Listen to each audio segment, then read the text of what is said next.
Today we're going to take a look at this Ram 2500 Cummins, and we're going to try to address this before it gets too bad. I know a lot of you Ram owners have seen this problem before, and we've kind of come up with our own way to figure it out. I believe this is a 2007 5.9 Ram turbo diesel, and you'll see that both sides, well, this side has a tiny little speck, so we're going to address this before it gets too bad, and I'll show you how. Alright, so I just cut out a section from underneath here, and there's a lot of rot in this hole. You can actually see it flaking out like powder under there, which is causing this.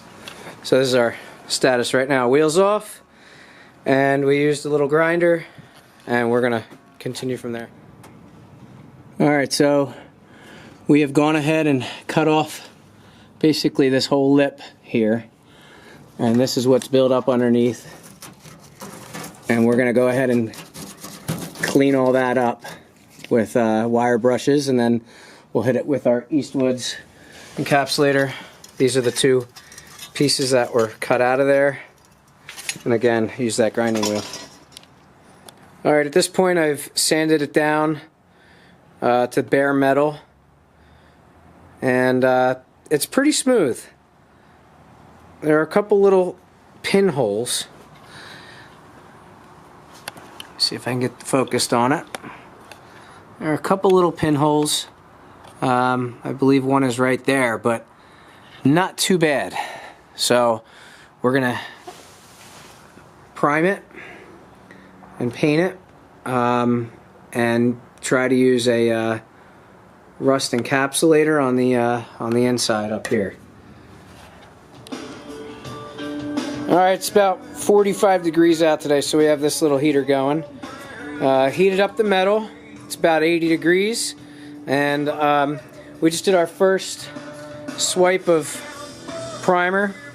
So we're going to give it a few coats of primer, and then go ahead and color match it with the spray that we bought. It's all masked off, and we'll report back soon. Alright, so these are the products we're going to use. We did the primer already on this section. We're going to wet sand it again.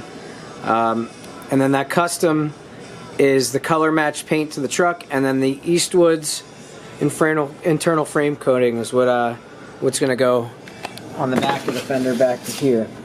So that's going to go on now, and you want to do that before you do your final paint here, because overspray. So I'm going to get under there and of course turn off my heater before that, but that's really accelerating how fast all this is drying. So this is basically my seam. I scored it from there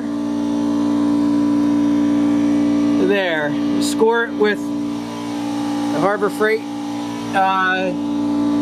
grinding wheel, and I'm going to start pulling it down soon. This is what came out. That's an adhesive strip on the bottom there where my thumb is, and that is holding all the moisture in.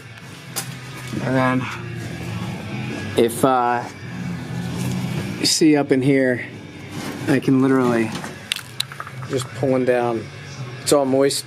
It's rust.